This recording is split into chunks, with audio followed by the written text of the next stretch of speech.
With the latest agriculture news from across the state and nation, it's time for the AgNet News Hour from AgNet West. Here's your host, Sabrina Halverson. Good morning, and thank you for tuning in this morning to the AgNet News Hour. We're starting out today with a discussion on monarch butterflies. Joining us remotely is Matthew Malika. He's the Senior Project Director with the Keystone Policy Center and facilitator for Farmers for Monarchs. All right, Matt, once again, thank you for joining us today. I appreciate your time as always. Appreciate being here. I wanted to talk about Farmers for Monarchs. Now, the last time you and I talked, we touched on it just a little bit, but I really wanted to learn more about this. So to start us off, just explain to me what this organization is. Sure. Similar to what I explained with the Honeybee Health Coalition, Farmers for Monarchs is an organization that brings together companies and organizations within the agricultural supply chain to work on monarch butterfly conservation. And just as in pollinators, there's lots of great work going on in monarch butterfly conservation, but there was no one organization that was at the intersection of agriculture and the monarch butterfly. And so knowing that farmers, especially those in the Midwest, have such an important role to play in planting milkweed and really in helping provide the resources for monarch butterflies in their migration range, it's important to have them at the table. And they really hadn't been previously. Farmers for Monarchs brings together the crop associations, the other monarch butterfly conservation NGOs, agribusiness, U.S. government entities, and others working within that ag supply chain to provide resources to farmers for how they can help the monarch butterfly. Planting resources, where to plant, what to plant, how to be good stewards of pesticides so as not to negatively impact the species, provide information on federal conservation programs that they can use to lessen the cost of planting habitat. And so we try to be that voice for farmers for well-vetted, high-quality information on what they can do to help. So what are some of the things that farmers can do to help? Most importantly, they can plant milkweed or leave the milkweed that they have on their properties. The monarch butterfly lays its eggs on milkweed, and when the caterpillars emerge, that's the first plant that they eat. Monarch butterflies also forage on milkweed, flowers, and also other flowering nectar-bearing plants. And so just an incredibly important species for them. They can be mindful of using pesticides when the monarchs are migrating through. They can leave natural areas natural. And so there's no need to mow everything down and have a perfectly manicured landscape. In those roadside ditches and even in their front yards and in different areas, leave some areas natural. That will allow for the milkweed to grow as it has for generations and allow for the monarch to lay their eggs and to forage on that. You mentioned the Midwest, but in Central California, there is also monarch areas as well along the Central Coast and then in other parts of Central California. These areas, are they equally important for monarchs? Yes, most certainly. So there's no difference in the species between the California range and the Midwest range. About 95% of the monarchs will migrate from Canada through the Corn Belt down into Mexico, and about 5% or so are in California and Arizona and part of New Mexico. And it's equally important, not as big of a population, but certainly really important. So are there programs available for farmers in those areas within the Farmers for Monarchs organization to also help them with finding new ways to help support monarchs? Yes. So if you go to our website, part of it is general information on what farmers can do to protect the monarch species and enhance their landscapes for the monarch. But it does come down to that local level and the state level. So if you go to our website, farmersformonarchs.org, and you go to state resources, you'll see a map. And you can click on your state, and it'll bring up all of the programs that you have available to you that can help put habitat and milkweed on the ground at a reduced cost and provide technical assistance and other things, everything that you need or a farmer needs to help begin their monarch conservation journey. So let's talk about challenges for a minute, and then we can talk about how to overcome these challenges. But what are some challenges that farmers may face when integrating these monarch-friendly practices into their land management? I think the Farmers are great at planting crops. They will need some different equipment when they're planting milkweed. There's something called a no-till drill, but you can also do frost seeding in December. There's lots of ways that you can plant this habitat. I think the biggest obstacle for farmers and frankly for the monarchs is a changing and varied climate. And so you have more extreme weather events. You have a less of a consistent temperature and precipitation. And so these are things that the monarch is facing as well as the farmer that make it really challenging. As the monarch is making its journey down to Mexico and then back up north in the fall, then there's the potential for major wind and rain events and hurricanes, and this can really disrupt the monarch's migration. As far as the farmer goes, I think it's planting, and that's something that they're quite good at.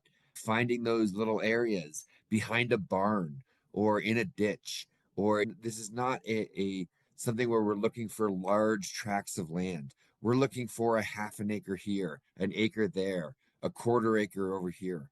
Just little spots where you can plant it in kind of a shotgun pattern throughout the land, not in these huge contiguous parcels. And really, farmers are playing a tremendous role in monarch conservation as they have in the past, currently, and in the future. So really an important group for the monarch butterfly. Yeah. We're talking this morning with Matthew Malika, facilitator for Farmers for Monarchs. We'll continue the conversation right after this. I'm Sabrina Halverson. This is the AgNet News Hour, and we'll be right back. Welcome back to the AgNet News Hour. Here's Sabrina Halverson. We continue now with Matthew Malika. He is the facilitator for Farmers for Monarchs. So what about more smaller scale landowners and ranchers? How can they contribute to the monarch habitat? Really the same thing. So the more landscape there is available across the country, the better the species will fare. And even in your backyard garden, having milkweed planted is really important, and other flowering plants.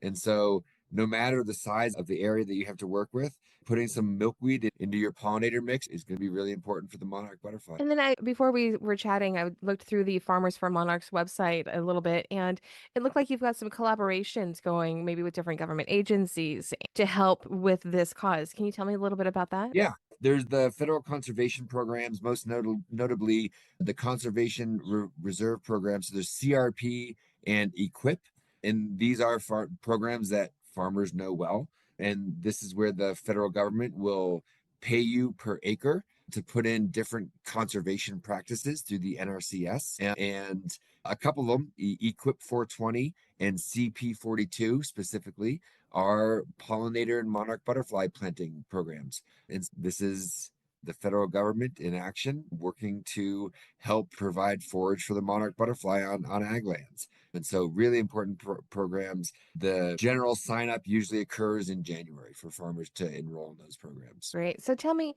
what are you most excited about with the Farmers for Monarchs organization, and everything that it's doing? I'm not sure about it excited, but it's an interesting time in this field. There is a listing decision under the Endangered Species Act that's expected in early December, and that has been going on for several years now. And they're expected right now. The U.S. Fish and Wildlife Service has said that the species is warranted but precluded for listing under the Endangered Species Act, meaning that they think it's warranted, but they have so many other species that are in the pipeline that they don't have currently the capacity to list it. So that's been going on for 2 years in that listing determination. And this December 4th specifically, they will be issuing their record of decision into whether the monarch should be listed or not. So it could be listed as threatened, it could be listed as endangered, or it could not be listed. I'm not sure if I'm excited about this, but it's certainly an interesting time in monarch butterfly conservation in that there's this historic decision being made by U.S. Fish and Wildlife Service. Yeah, and what could that decision mean? Would it bring about changes for how the monarch is managed? Yes, potentially. And so a threatened decision would mean that the federal government thinks that the monarch is imperiled enough to get protections, but they will provide some flexibility to mostly farmers and how they do that. So they'll put in a number of provisions that farmers can take that will protect them against what's called an incidental take. So if they accidentally kill a monarch butterfly, they'll have some protections.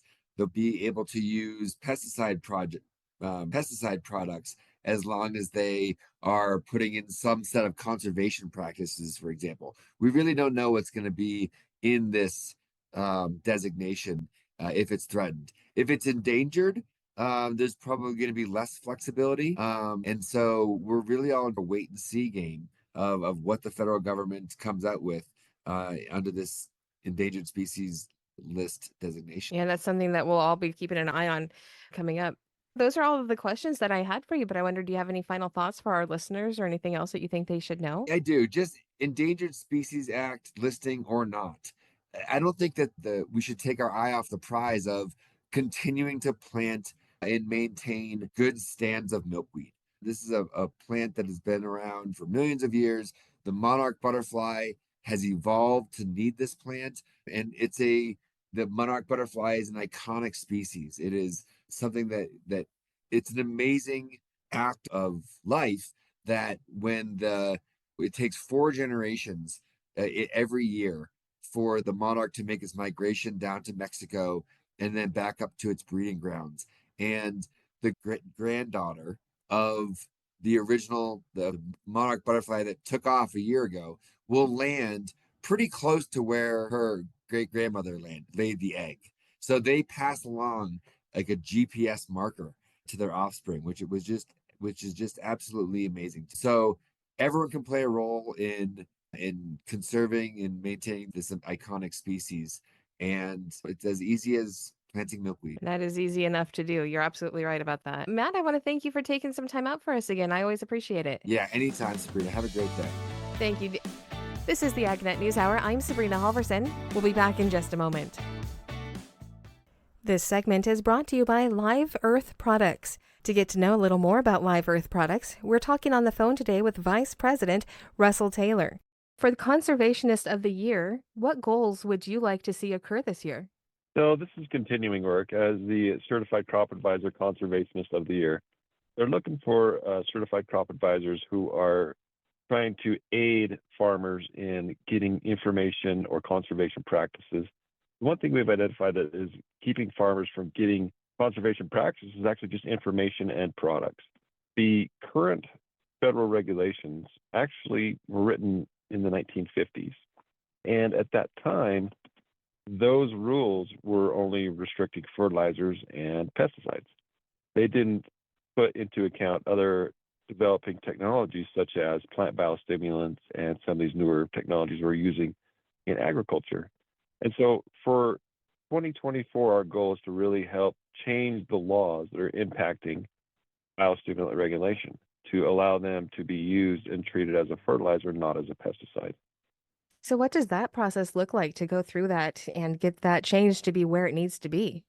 Well, actually, there's a very long on-ramp. We've been working on this since 2014, and the bricks that we've laid on this path are now hopefully being included in the Farm Bill. So more than anything now, it's just supporting the work we've already done, trying to get legislators aware of the problem and hopefully enact those rules. There's an act right now by California regulators. It's called the Plant Biostimulant Act. And so the best thing that farmers can do is call up and say, hey, we support this language. This is going to give us more tools to enact those conservation practices and have more products available to us. To get to know more about Live Earth Products, you can visit them online at liveearth.com. That is spelled LIVEARTH.com. Welcome back to the AgNet News Hour. Here's Sabrina Halverson. For this segment, I'm handing the mic over to Lori Boyer. Joining me on the show here today is Dr. David Magana. He is a senior fruits and vegetables analyst at Rabo AgriFinance in a Rabo Research Food and Agribusiness Group. Dr. Magana, let's start off by talking about the pistachio trends right now. It is the fastest growing snack category, I understand, in the Pacific Midwest. Sure. Pistachios have become the favorite tree nut in California, particularly the fastest growing industry in California, with very fast expansion in terms of new plantings, and a couple of factors that have been driving these plantings are one, profitability. So pistachios, unlike other tree nuts such as almonds and walnuts that have been facing significant challenges over the past few seasons, pistachio profitability has remained steady.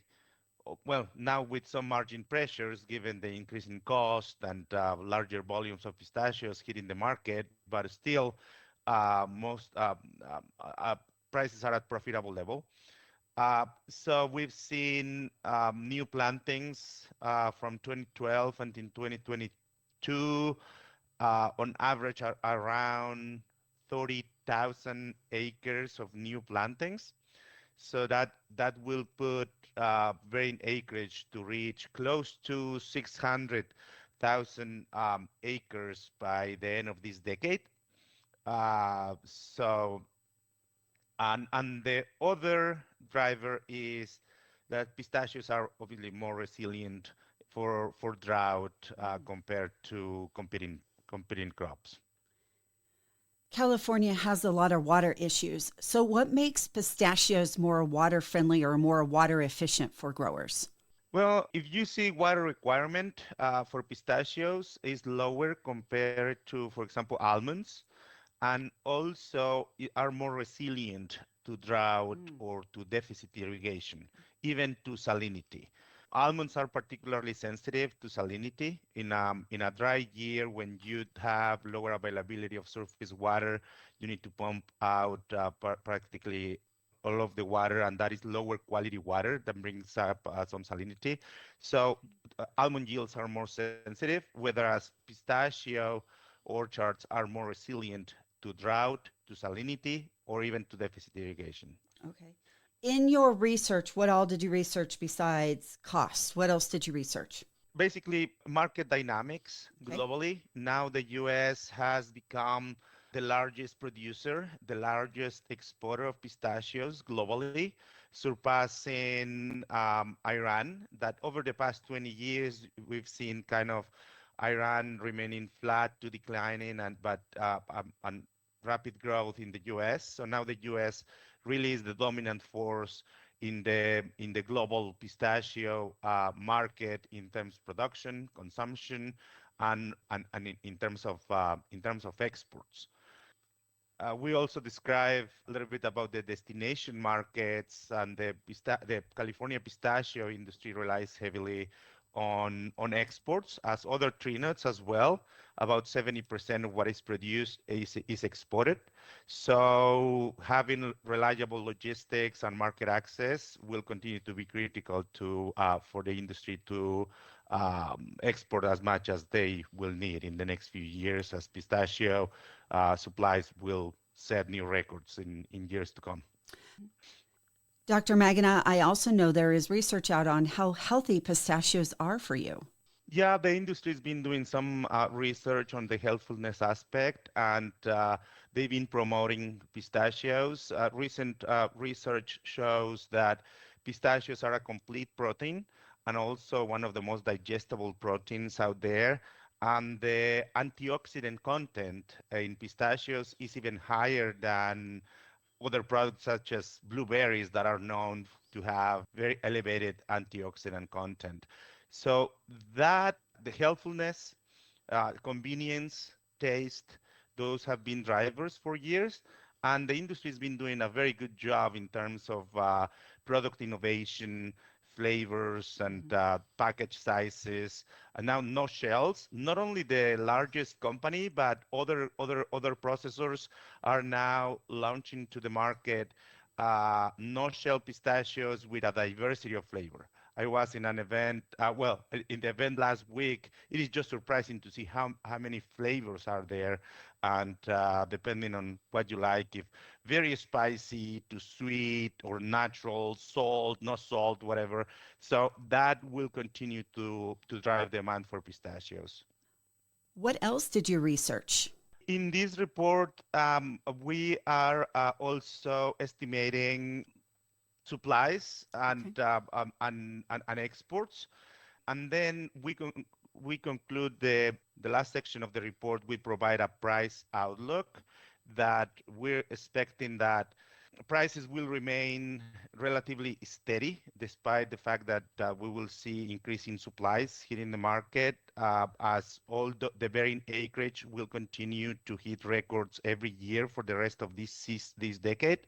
But then again, we go back to having reliable logistics and market access will be critical to keep the profitability in the industry. Once again, my guest here today, Dr. David Magana, Senior Fruits and Vegetables Analyst at Rabo AgriFinance and a Rabo Research Food and Agribusiness Group. I know you attended the recent International Fresh Produce Association show. Tell me about your experience and who you talked to there. Having conversations with clients, with prospects, and with also other participants in the industry, such as marketing associations for specific commodities, things like that.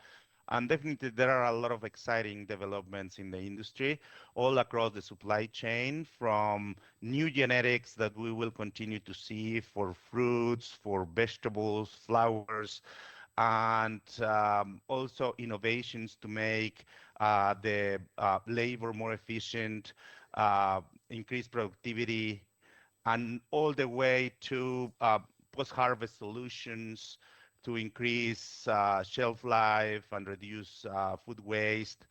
And packaging. It was surprising to see like a lot of the innovation on consumer foods, like salads, on the like a personal size, and a lot of new compostable packaging, focusing on flavor. So as always, we say relevant demand drivers are the powerful combination of healthfulness, convenience, taste, versatility, and the industry is doing a good job on all in terms of innovation.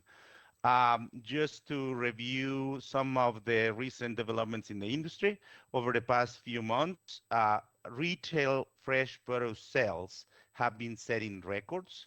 So that means that for U.S. consumers, the fresh produce aisle of the supermarket is a healthy option, not only in terms of healthfulness, but also since inflation has been pretty much flat to declining for fresh produce over the past few months. So that's also a healthy option for consumers that are trying to find good value in the supermarket. Okay. All right. I know you just mentioned some of the flavors. I saw that too. How many producers are there? Is there a lot of pistachio producers still left, or are we talking about a few companies now in California? No, there's still a lot of small size growers and medium size growers, and then they sell to different processors. And now we've seen that the industry has been diversifying and expanding the processing capacity with more players joining, and that increased processing capacity will be needed in the future as the industry continues to expand in terms of volume and in terms of growers. Now we've seen some growers transitioning from other tree nuts or from other crops, and they've been planting pistachios over the past decade. However, we will see that the incentives to plant will probably not be as strong in the next few years compared to the past decade.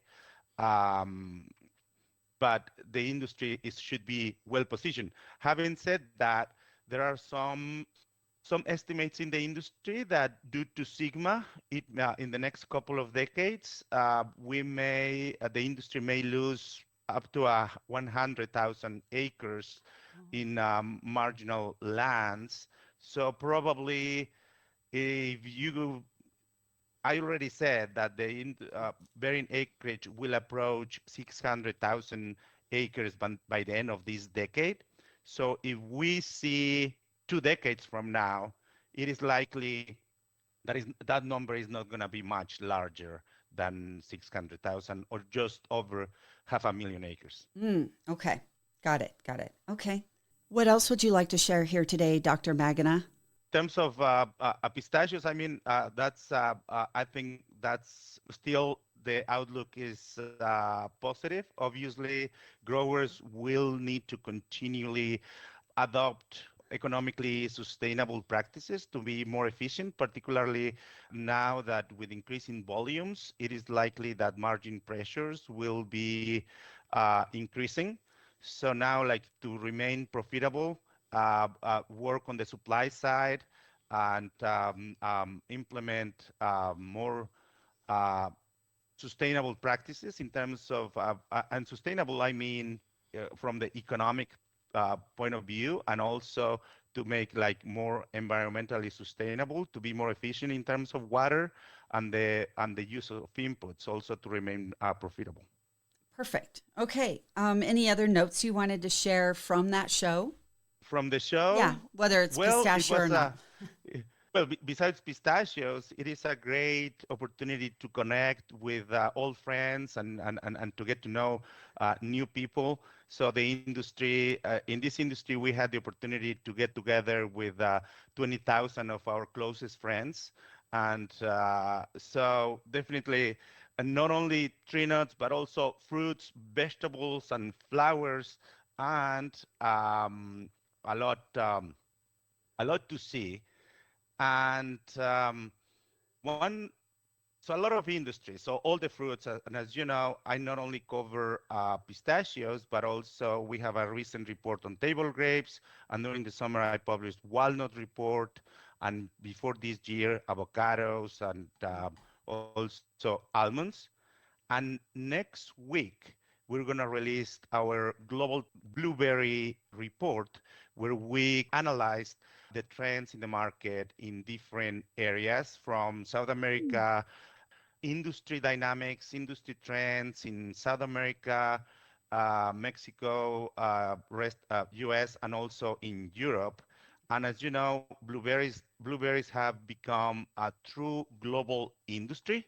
Unlike other berries, blackberries, raspberries, strawberries, that have a shorter shelf life, and the industries remain more like regional. For example, you have the North American market with blackberries, raspberries being produced in the Central Coast in California and mostly in central Mexico, but you don't have a lot of intercontinental trade as that is the case in blueberries.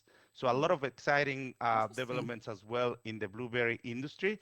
Per capita consumption has been growing rapidly in the US, in Europe, even in China, as they continue to improve. They continue to improve on the quality of the fruit and now offer more consistent quality that will continue to attract new consumers. Once again, my guest here today, Dr. David Magana, Senior Fruits and Vegetables Analyst at Rabo AgriFinance in a Rabo Research Food and Agribusiness Group.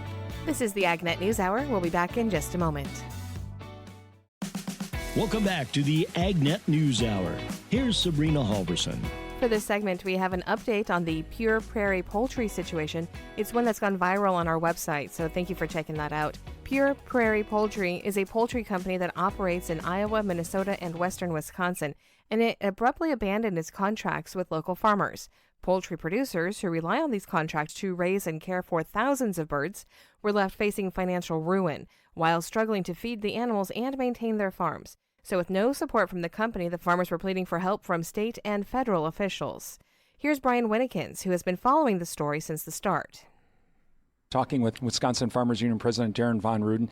Darren, let's get an update at least from Farmers Union's perspective on anything new that you've learned on the situation with Pure Prairie Poultry. And they abandoned the farmers not only in Wisconsin, but Minnesota and Iowa. I mean, have you had a chance to, when we first talked, this was still kind of in the middle of things were happening, but have you had a chance to get some updates?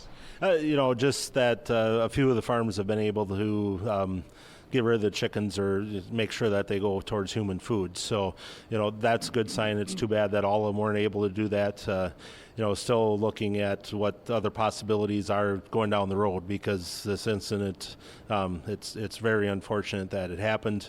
It shouldn't have happened. There should be some more guidance, or at least a process that would allow the processors or the farmers to make sure that animals are taken care of for the purpose that they're being raised for. And so, how does that work going forward? Certainly the discussions between the Department of Ags in the 3 states is ongoing, but there's always that worry by the next chicken farm and the next turkey farmer that what happens if it's my processor next. And you certainly see that in the beef sector too, with the intertwined activities that are going on there.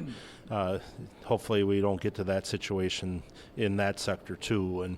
And, we need to have safeguards out there for every sector of agriculture. That includes processors too, and making sure that the system can continue to run smoothly. Have you had a chance to talk with folks at National Farmers Union? Because obviously USDA had grants and loans involved in this, but then USDA kind of was like, well, there's really, I guess you can do the Packer and Stockyards Act, but it didn't. There's nothing on that part of animal welfare of, okay, wait a minute, how do we keep these animals at least fed, stabilize the situation, and then, okay, is there a way we can get these animals processed, even if we have to spread it out? Yeah. So there's been some conversations between national staff and USDA. Not much action above what the conversations are. So, really nothing to report from National Farmers Union's perspective. Do you think that this is something that is... I realize it would be very quickly, and you don't want to throw any more monkey wrenches into Farm Bill. But since it hasn't been passed, well, okay, here's a chance. Yeah, certainly, in National Farmers Union, we've been talking about competition title of the Farm Bill for quite a while now. And so this would be one of those mechanisms that you could put something in there or make sure that there's competition within the marketplace, but also that the security issue of making sure that animals are treated fairly, and then also have that ability to move into situations like this where the farmer's really, his hands are tied financially most of the time and can't just go out and get feed to feed the birds or the beef or the pigs. Let's make sure that happens. Here in the state of Wisconsin, the dairy industry was a leader in making sure that there was a fund set up to make sure if a co-op went out of business and farmers were left holding the bag, there was some dollars there to go towards making sure those farmers were somewhat made whole, not necessarily got the full milk check, but were at least, had dollars to make sure they could continue in the business. Thank you to Brian Winnikins for that update. This is the AgNet News Hour, and we will be back in just a moment. Welcome back to the AgNet News Hour. Here's Sabrina Halverson. Wrapping up the day with some news today, 4 centers under USDA's Dairy Business Innovation Initiative provided financial support and technical assistance to dairy growers seeking ways to grow and innovate their operations. Rod Bain reports.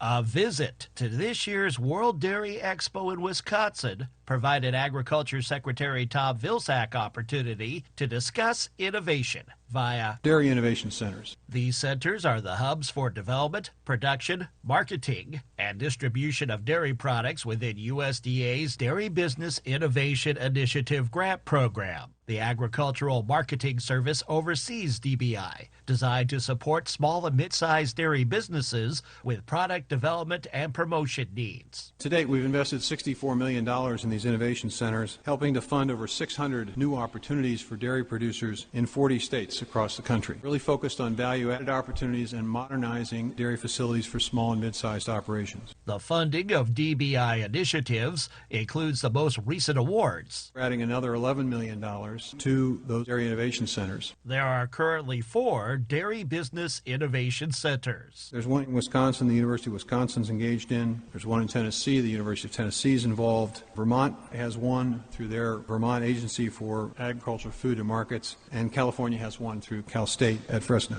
So what are examples of DBI initiative-funded projects, and how do they look on the ground level? From the list of recent grant-awarded projects comes efforts by the Pacific Coast Coalition to provide resources to dairy growers tapping into higher value uses for milk, such as artisan cheeses or organic dairy products, as well as efforts by the University of Tennessee Dairy Innovation Center to increase abilities of producers to implement whole-of-dairy approaches to their operation, from product safety to farm sustainability, all while increasing resiliency within supply chains. Secretary Vilsack adds through DBI projects, we know that they can leverage significant investment and that they can create new opportunities for farm families across the country. I'm Rod Bain reporting for the U.S. Department of Agriculture in Washington, D.C.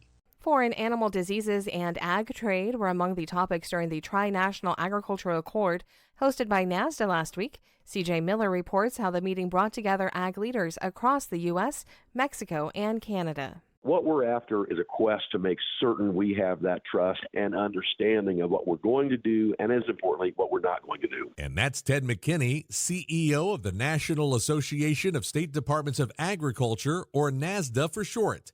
He says one of the main goals was for ag leaders across the states and provinces throughout the U.S., Canada, and Mexico to put together a plan to coordinate their efforts in the event of containing the spread of a foreign animal disease such as African swine fever. Everybody, I think, knows that African swine fever is in the Dominican Republic, which is not too far offshore from Mexico. Mexico's worried that they don't want it, and we, of course, don't want it. And then, of course, Canada, they too could find it.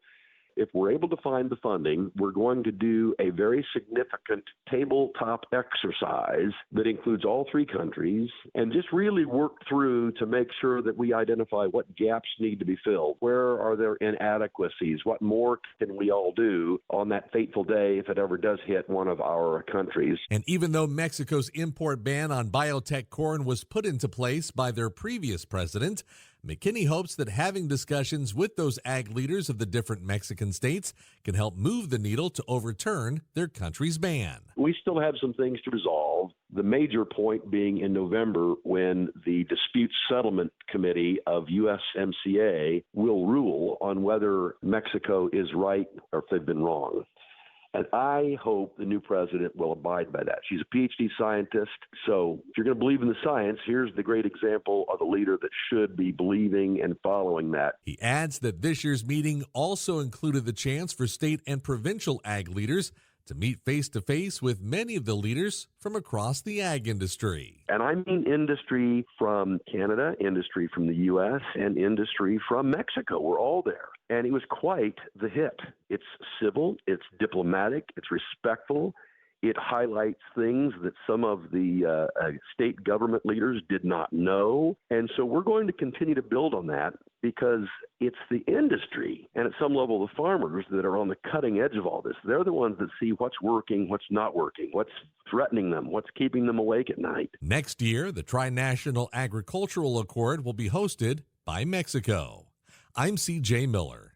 Well, Halloween is just a few days away, and if you're carving out jack-o'-lanterns or involved in trick-or-treating, you are following some longtime traditions. Gary Crawford has more. Tonight, the great pumpkin rises out of the pumpkin patch.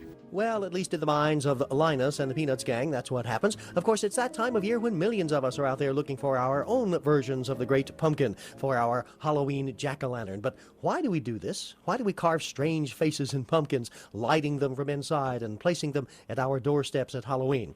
Well, gather around the glowing jack-o'-lantern with Agriculture Department historical expert Anne Eflin for this old Irish story from about the mid-1700s, the story of Jack. A drinker, a miser, a liar, a good-for-nothing character. And as we open the story, Jack is being pursued by the devil. In order to escape, he tricked the devil into climbing a tree.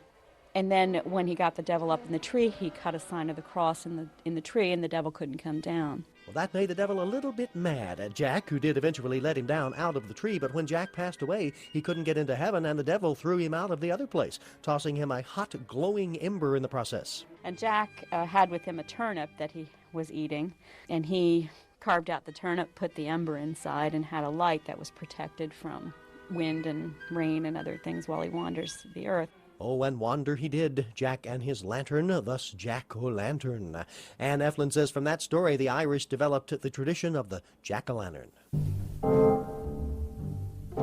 On October 31st, a night when it was believed that Jack and other recently deceased souls wandered the earth looking for live bodies to inhabit, residents would carve out turnips and put candles in them to either help guide the souls along or frighten them away. When the Irish brought this tradition of the candle and the turnip to the U.S., there were not many turnips around, but we did have these wonderful pumpkins that were even better suited. Perfectly suited for Halloween, Halloween, ooh, Halloween. And another big Halloween tradition. Trick or treat! Yes, trick or treat, which Anne Eflin says may come from another ancient Celtic tradition. Called guising, as in a disguise. Guising, where the poor would dress up in masks and costumes and go door to door, and they would perform in return for food and drink. Later in Ireland and England, it became Mischief Night, where folks played pranks on each other. The Irish brought that idea to this country in the early 1800s. Trick or treat, that's right. In Washington, Gary Crawford reporting for the U.S. Department of Agriculture. That's our show for today. I'm Sabrina Halverson. Thank you for sharing your morning with us. To get more information on the topics you heard today, visit AgNet West at agnetwest.com. You can also stay connected by following us on our social media at AgNet West on Facebook, Instagram, and X. Also look for Sabrina Halverson on Facebook, and be sure to subscribe to our podcast by searching for AgNet West on your podcast app. Thank you for listening to the AgNet News Hour from AgNet West. AgNet West Radio Network, your primary choice for agriculture news.